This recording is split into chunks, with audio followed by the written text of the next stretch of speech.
Olá, muito boa noite a você, amigo da TV Altiora em toda a região. Começando mais um programa Coletiva de Imprensa. Sempre às quintas-feiras, nós aqui nos encontramos para trazer para você um assunto interessante, uma pessoa que tem algo a dizer, o assunto que nós estamos vivendo. Nesta semana, vivemos a Semana Santa e no domingo vamos celebrar a Páscoa. É exatamente sobre esse assunto que nós convidamos o bispo de Bragança Paulista, Dom Sérgio Aparecido Colombo, para que em 1h30 possamos falar bastante sobre a Páscoa, a importância dela, porque vamos celebrar essa Semana Santa e relembrar o sofrimento também de Cristo, mas sobretudo também de Papa Francisco. Hoje nós vivemos, e aliás, nas novas mídias, enfim, em todas as tecnologias, desde o menorzinho já se fala de Papa Francisco, e houve esse interesse todo. Nós vamos falar bastante hoje aqui. A partir de agora, você é o nosso convidado no programa Coletiva de Imprensa. Muito bem, começando o nosso programa Coletiva de Imprensa, nós convidamos para participar conosco hoje, entrevistando o bispo diocesano aqui de Bragança Paulista, Dom Sérgio Aparecido Colombo. Ele também sempre participa com a gente, o psicólogo Antônio Danelon. Boa noite, seja bem-vindo para nós falarmos nesse momento dessa semana que é tão importante para os cristãos. Muito boa noite, Antônio Carlos. É com muita alegria que estamos aqui, estamos entre amigos e que, antes de mais nada, Deus seja louvado sempre. Ter a presença de Dom Sérgio aqui é um privilégio para todos nós e será um excelente programa, tenho certeza. E durante 1h30 é o que nós estaremos conversando e o nosso entrevistado, Dom Sérgio Aparecido Colombo. Boa noite, Dom Sérgio. Estava com saudade já, sempre vem aqui falar com a gente. E nessa semana importante que vivemos a Semana Santa. Boa noite. Boa noite a vocês, boa noite aos que estão sintonizados conosco aqui na TV Altiora. Eu fico lisonjeado, agradecido por voltar aqui neste programa Coletiva de Imprensa, para então conversarmos, dialogarmos sobre assuntos tão recentes e tão importantes para a vida da igreja, dos cristãos, a vida do mundo, porque é isso que está acontecendo. E nós estamos no mundo, não é? Sim. Temos que estar atentos. O Dom Sérgio já participou do programa. Está em Bragança há quanto tempo já, Dom Sérgio?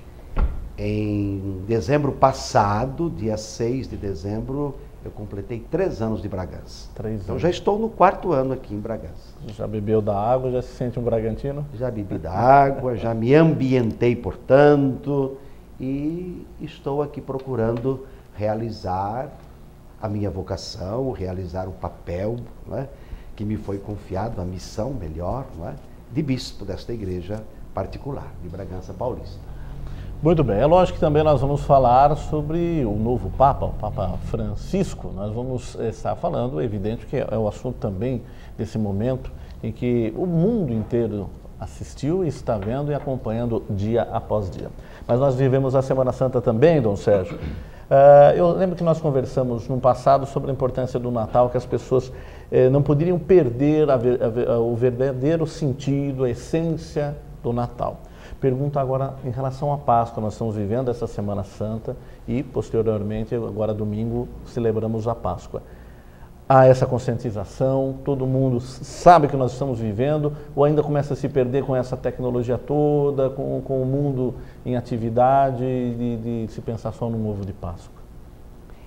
Eu penso que os cristãos, de um modo geral, eles sabem o que significa a Páscoa. A própria palavra Páscoa significa passagem, passagem da morte para a vida.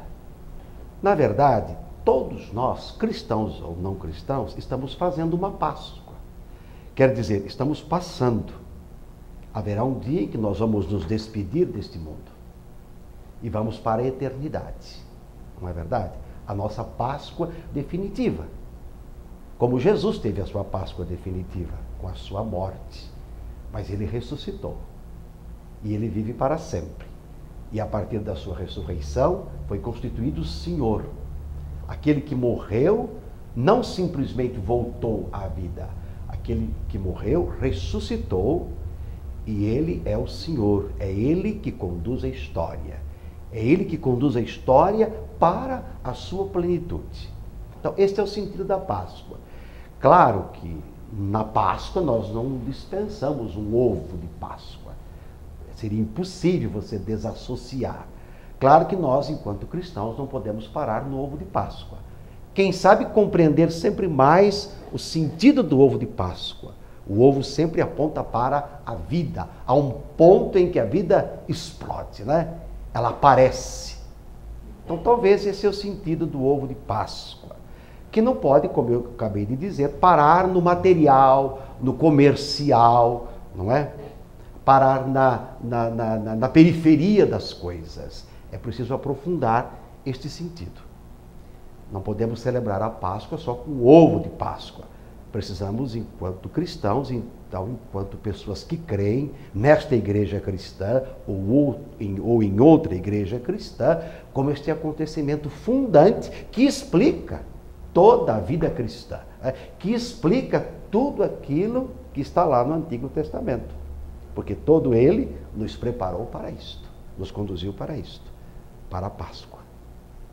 Eu tenho como costume, exatamente em época de Semana Santa, assistir, eu gosto muito de filmes, de assistir os filmes relacionados a Cristo nesse momento. Jesus de Nazaré, é lógico que são 4h50, eu assisto sempre eles, e depois também a Paixão de Cristo do Mel Gibson. Como é que a gente pode, e o senhor orientaria, a gente explicar isso para as crianças? Eu tenho filho, e explicar esse momento. Por que desta semana, por que desse martírio de Cristo, o que a gente pode ensinar para eles vendo isso e acompanhando? Eu penso que não é algo tão fácil assim você explicar um filme, por exemplo, do Mel Gibson para uma criança. O Mel Gibson já é mais pesado, mas o Jesus de Nazaré... um outro filme como Jesus de Nazaré. Eu penso que nós temos que incutir, se essa é a melhor palavra, no coração das pessoas, no coração dos jovens, no coração das crianças, que Jesus é o Filho de Deus, não é? A referência dele com Deus é de filho em relação ao Pai. O Pai que, por sua vez, ama o Filho. Então você tem filhos... Ao você falar de Jesus, você tem que falar que Jesus também era um filho, o Filho de Deus, o Deus que criou todas as coisas. E esse filho foi tão amado pelo Pai e amou tanto o Pai que ele realizou o projeto do Pai. E qual é o projeto do Pai? Qual é o projeto de Deus? O que ele programou, se assim a gente pode dizer, não é? O que ele pediu? O que esse projeto significa hoje para nós? Um mundo reconciliado. Um mundo onde todos vivam essa relação bonita de pertença, de comunhão, de amabilidade, de familiaridade, de respeito, de alegria, que é o que precisa ser uma família. O que é que precisa ser uma comunidade cristã, uma igreja. Então Jesus, ele viveu a Páscoa, ele viveu este momento definitivo de sua vida, não é? Levado às últimas consequências, levado à cruz, porque ele amou de verdade. E o mundo não aceitou o amor de Jesus, porque o amor de Jesus implicava e implica em justiça, em solidariedade, em partilha, em respeito, não é? Em compreensão, em carinho, em valorizar a pessoa naquilo que ela é, colaborar para que ela faça um caminho que a marque, como filho, como filha de Deus, portanto revestida de dignidade. Então são muitos os modos de você explicar, não é? A vida de um Jesus que levou esse projeto, levou este pedido do Pai, que é a realização do reino de Deus, até as últimas consequências. E qual é a proposta que continua válida, que permanece para sempre, para os cristãos? Eu digo, homens e mulheres de boa vontade, quem sabe até sem igreja nenhuma, é refazer esse grande projeto. Onde está o homem, a mulher, os animais, a natureza, a família, tudo o que existe. Quer dizer, é trabalho nosso, e agora sim, sobretudo dos cristãos, recuperar o paraíso. Porque Deus criou o homem para viver no paraíso, para viver num jardim. E o que é o paraíso? O que é um jardim? Eu de papo pro ar o dia inteiro? Boa vida não. Eu vivendo a comunhão com Deus, a comunhão com a natureza, a comunhão com os irmãos, a comunhão com as pessoas. Nada violentando, mas tudo amando e trabalhando e zelando, cuidando para que realize a sua vocação. Então, um bom pai, uma boa mãe, mostrando um filme de Jesus, tem que dizer, olha, Jesus foi fiel, ele fez o caminho, ele amou, ele respeitou as pessoas, respeitou o Pai do céu, que é o nosso Pai, morreu na cruz, por um bem maior, que mais tarde as crianças haverão de compreender se tiverem a base, que vem, como você disse, da família. Muito bem. Dom Sérgio. O programa hoje vai ser muito bom. Vamos lá. Com certeza. Dom Sérgio, queria falar mais sobre a Páscoa que nós vamos viver há alguns dias. Páscoa para nós cristãos, para os judeus Pessah, passagem. Podemos dizer que a morte física é o nascimento, ou seja, nós nos desligamos aqui e voltamos para a casa do Pai? Você falou uma coisa importante. Quando que a igreja comemora o nascimento dos mártires? Quando eles dão a sua vida. No calendário litúrgico da igreja, os mártires são comemorados por ocasião do seu martírio, quer dizer, o seu nascimento para a eternidade. Se Jesus, falando da Páscoa, não tivesse morrido e ressuscitado, ele seria apenas Jesus, o Jesus de Nazaré, um ídolo, um Deus do passado. Ele teria ficado na história. Nós faríamos lembrança do que ele fez, do que ele falou, do que ele ensinou, dos prodígios que realizou. Mas ele ressuscitou. Ele garantiu aos seus que ele ressuscitaria. Ele passaria pela morte, morte aqui como fidelidade ao Pai até as últimas consequências. Então ele entregou livremente a sua vida não foi tirada. Ele entregou, eu dou a minha vida, diz Jesus no relato da paixão, e tem o poder de retomá-la. Então, Jesus, ele não é uma figura do passado. Como ficou no passado, não é? Os ritos judaicos, que têm validade ainda para os que professam, não é? A religião judaica. Mas Jesus fez a Páscoa nova, a nova aliança. E essa nova aliança tem como centro o amor. Então Jesus passou da morte física, é verdade, para a vida, com a sua ressurreição, onde não conta mais simplesmente o aspecto humano, o aspecto físico, mas a vida na sua grandeza, na sua globalidade, na sua totalidade. Jesus lembrou aos seus discípulos: eu estarei com vocês todos os dias até o fim do mundo.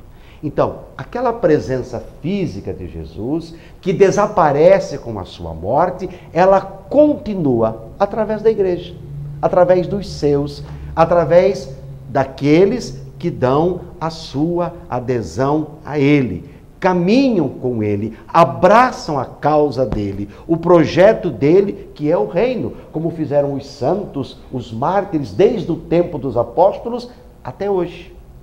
Então nós, pela nossa fé, pela nossa adesão a Jesus, pela nossa configuração a Ele, pelo batismo, nós o reapresentamos. Se amamos, se somos solidários, se perdoamos, se vivemos com honestidade, com dignidade a nossa vida de cada dia. Não é verdade? E essa é a missão da igreja, essa é a missão dos discípulos, essa é a missão dos apóstolos, fazer com que todas as nações se tornem discípulas. Aliás, esta foi a última ordem de Jesus, o último mandamento dele. Vão e façam com que todas as nações se tornem discípulas.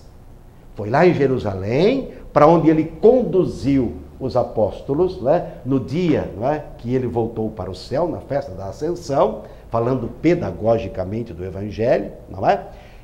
Lá, portanto, no cenáculo, que eles receberam o Espírito Santo para, na força do Espírito Santo, que é Deus, não é? Eles continuem o anúncio de Jesus. Porque por força própria, por vontade própria, por iniciativa própria, quem seria capaz de tal grande empreitada? Então é graça de Deus, é obra de Deus, é dom de Deus, que nós sejamos continuadores do seu Filho, reapresentadores do seu Filho no mundo de hoje. Um mundo que, sob muitos aspectos, o rejeita, porque acham que ele incomoda. Então a Páscoa é esta passagem, é esta entrega de Jesus na cruz, porque amou, não é? O mundo, amou as pessoas e revelou a elas o amor do Pai. Quer dizer, ele cumpriu, ele levou até o fim a sua missão. Os homens exigiram dele a morte. Ele foi levado ao tribunal e foi condenado, porque mexeu com as estruturas religiosas, sociais, políticas, econômicas do seu tempo. Ele quis dizer, olha, esse templo que vocês têm aqui, ele não funciona mais, porque ele não acolhe, porque ele não reintegra, porque ele condena, porque ele marginaliza. Então um templo desse não tem mais sentido. Eu sou o novo templo. Então o novo templo é Jesus. O novo templo é a igreja. São os que levam o nome dele, que precisa acolher as pessoas, reintegrá-las, formar família com elas, fazer com que elas se sintam valorizadas, amadas, dignas na sua caminhada.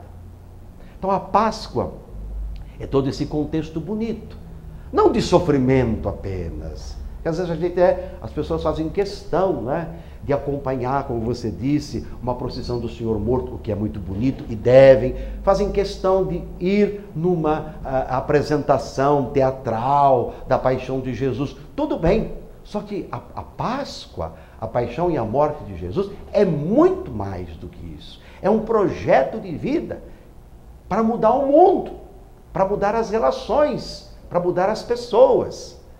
Então, nesse sentido, a Páscoa acontece todo ano. Todo ano somos lembrados que o que move a nossa vida é o amor, que o que move a nossa vida é o amor ilimitado, que o que move a nossa vida são relações de solidariedade, de confiança, de justiça, para que tenhamos a paz, aquela paz mesma que o ressuscitado deu aos discípulos no dia de Pentecostes. A primeira coisa, a primeira manifestação do ressuscitado, a paz esteja com vocês. E nós sabemos que a paz é a plenitude dos bens, a paz é a plenitude dos dons messiânicos, é a paz que abre o coração, que faz reconhecer que o outro caminha comigo, ele não pode ficar à margem. Nesse sentido, quanto que o mundo precisa fazer ainda, quanto que a igreja precisa trabalhar ainda, quanto que as igrejas precisam trabalhar, quanto os homens e mulheres de boa vontade, sem fé nenhuma, mas que acreditam na pessoa humana, precisam fazer. Mais de 2000 anos, com certeza. Acreditar num Deus vivo, num Jesus permanente. E, aliás, nós não podemos acreditar num Jesus que não seja o crucificado. Porque, como disse o Papa Francisco, eu não posso ser discípulo de um Jesus que não seja o crucificado. Quer dizer, que não seja aquele que amou até o fim e deu a sua vida. Porque se eu acreditar num Jesus que não seja o crucificado, eu não vou ser discípulo dele. Eu vou ser discípulo de mim mesmo, da minha pessoa, das minhas vontades. Eu não posso descartar Jesus crucificado, mas não posso parar no crucificado. Não posso parar na morte, porque aquele que foi crucificado é o ressuscitado. Ele continua na dor, nas cruzes, nos sofrimentos dos seus irmãos. Havia um cântico da campanha da fraternidade, não me lembro agora o ano, onde sofre, onde morre o teu irmão, eu estou sofrendo, eu estou morrendo nele. Então a gente não pode perder a dimensão da cruz. A cruz, não como desgraça, como tragédia, como castigo, assim era visto lá no seu tempo. Jesus foi crucificado como um desgraçado, um condenado, não é? Não, mas a cruz como dom. Só quem é capaz de se entregar sem reservas é que pode gerar vida. E crucificado ao lado de dois ladrões. De dois ladrões. A mensagem é muito grande, né? A mensagem é ampla. Ampla, né? demais. A mensagem toca profundamente os nossos corações, né? Olha aí. Nos deixarmos muitas vezes, né, crucificar, ou perceber que muitas vezes, em muitas circunstâncias da vida, nós estamos crucificados com Ele, aguardando também a nossa vitória, a nossa ressurreição. É por essa razão que a Páscoa ela se repete todo ano, para que a gente... nós mudamos ao longo do tempo. Cada um de nós, cada ser humano, quer dizer, nós, a cada momento que a gente reconta essa história, a gente aprende algo novo, o nosso sentimento passa a agir de forma diferente, entendendo de novo a Páscoa. Porque a igreja tem o ciclo litúrgico, né? E todo o ciclo litúrgico da igreja não começa a partir do Natal, não é compreendido a partir do Natal, é a partir da Páscoa. É a Páscoa que nos ajuda a compreender o nascimento do Filho de Deus, né? Do Messias. Então a Páscoa faz essa volta, não é, até chegar lá, passando pelo Natal, até chegar de novo. Porque a Páscoa, esse dar a vida, esse nascer sempre de novo, que é o que conta. Então, cada vez que celebramos a Páscoa, nós estamos celebrando esse amor doado, esse amor oblativo, esse amor sem medidas, que é o amor de Cristo, que é o amor que realmente faz a diferença. Sim. Não é verdade? E Antônio Carlos e Dom Sérgio, o Senhor Jesus morreu de braços abertos para nós não ficarmos com os braços cruzados. Com certeza. Ele abriu os braços, como que num gesto de abraçar de a humanidade toda. Eu costumo dizer, não é? Costumo dizer não, isso é bíblico. Quer dizer, Jesus morreu e com a sua morte, ele não reconciliou uma igreja, um grupo, uma nação, por melhor que seja. Ele reconciliou a humanidade. Por isso que, diante do amor de Deus, que ultrapassa todo o nosso entendimento, ninguém está de fora. Ninguém está de fora. Por isso nós não podemos julgar ninguém, condenar ninguém. A igreja não pode condenar simplesmente, julgar. A igreja tem que abrir sempre este espaço, né? E a igreja tem que sempre dar esse testemunho desse amor de Deus que é sem limites. Um amor de Deus que reconcilia tudo, com a morte e ressurreição de Jesus. O que não tinha poder, os sacrifícios da antiga aliança. Muito bem. Bom, passou rápido a primeira hora, já passou bem já rápido. Passou? Já. Nós estamos bebendo as palavras aqui de Dom Sérgio, já passou? Já rapidinho, mas tem mais ainda. Nós vamos para um rápido intervalo, vamos voltar já na sequência. Hoje estamos entrevistando o bispo diocesano aqui de Bragança Paulista, Dom Sérgio Aparecido Colombo, ao lado do psicólogo Antônio Danelon. Nós vamos para um rápido intervalo, voltamos na sequência. Vamos falar do Papa Francisco, o que muda para a igreja, o que muda para o mundo, nos dias atuais, o frisson, acima de tudo com a alta tecnologia. Um rápido intervalo, voltamos já com o programa Coletivo de Imprensa.